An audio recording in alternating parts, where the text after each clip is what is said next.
Hello नमस्कार दोस्तों, स्वागत है आपका हमारे चैनल पर। आज मैं फिर से सुपर डुपर हिट देवी गीत फुल और फ्री आप सबके लिए लाया हूं दोस्तों, जिस ट्रैक का नाम है शिवाला प सोमारी। पवन सिंह का ट्रैक है दोस्तों। उम्मीद करता हूं कि आप सबको ये देवी गीत बहुत ज़्यादा पसंद आने वाला है। तो प्लीज़ इस वीडियो को लाइक कर दीजिए और चैनल पे पहली बार है तो चैनल को भी सब्सक्राइब करके बगल में बेल आइकन की घंटी ज़रूर दबाइएगा हमारा वीडियो सबसे पहले देखने के लिए।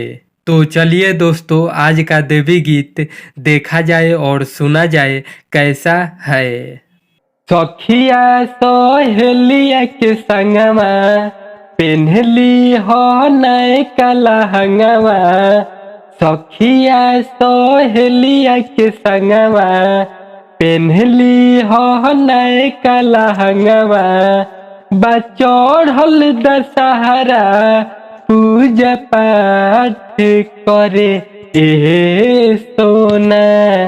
अपने काली माई तो धूप काठी जा रे दिया बाती बारे। अपने काली माई तो धूप काठी जा रे दिया बाती बारे। बेली चमेली से न भरी हो डलिया पड़ला पसंद माई के ओढ़ौल के फूलवा।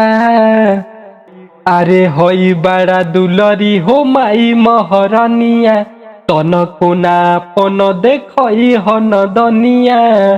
रखी हो ध्यान नहीं भोर पर ए सोना। अपने काली माई तो धूप काठी जा रे दिया बाती बारे। अपने काली माई तो धूप काठी जा रे दिया बाती बारे। बाटे नवमी के पावन सुदीन हो माई के भगती में हो जई हलीन हो। कर दी है कृपा माई होई बड़ा दानी दूर होई जाई तो हर सब परेशानी। राकेश के संगमा सोझिया सबेरे ए सोना। अपने काली माई तो धूप काठी जा रे दिया बाती बारे।